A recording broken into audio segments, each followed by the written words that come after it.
Is unique to Oxford is it's a kind of a facility. It's your college tutor who is really helpful. The advice that they give is priceless.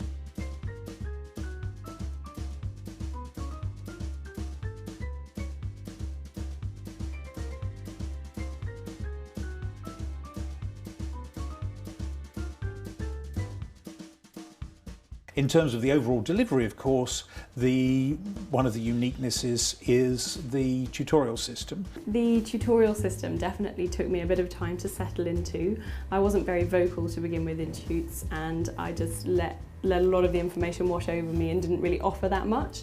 And then we had a meeting with our tutor probably like halfway through the first term, and he kind of raised this as a point to me and said, you need to participate more, and I really made an effort. One of the advantages of the Oxford system, of course, is that nobody who is feeling that they're lost in a particular subject can feel that way for very long without somebody knowing and being in a position to do something to help. The fun part is that you get to go way beyond the lecture material. So you get to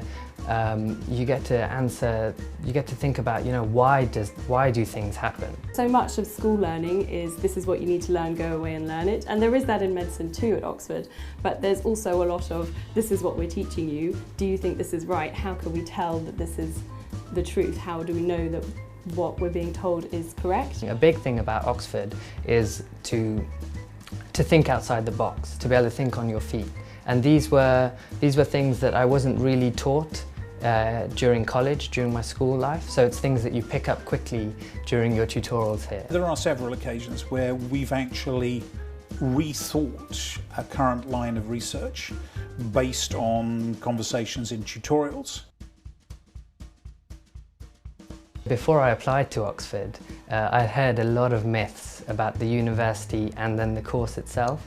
So things like, the ridiculous interview questions that you're asked, the insane amount of workload that medics get, and lastly, I also kind of thought, I stereotyped the medics themselves as, perfect applicants, with ridiculously high BMAT grades and things like that.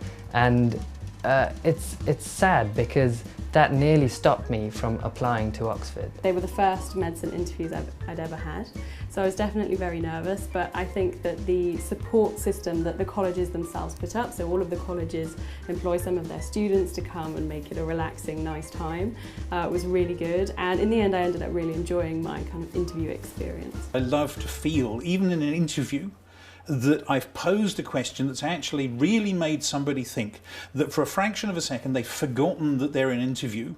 They've just been asked something that gives them a new perspective and has made them think. And you can see it in their eyes when that happens. And then you think, yes, you'll do. At each college you have one clinical interview and one science-based interview. So the clinical interviews are like the interviews that you get at other universities. So they're like ethically based, you have ethical dilemmas.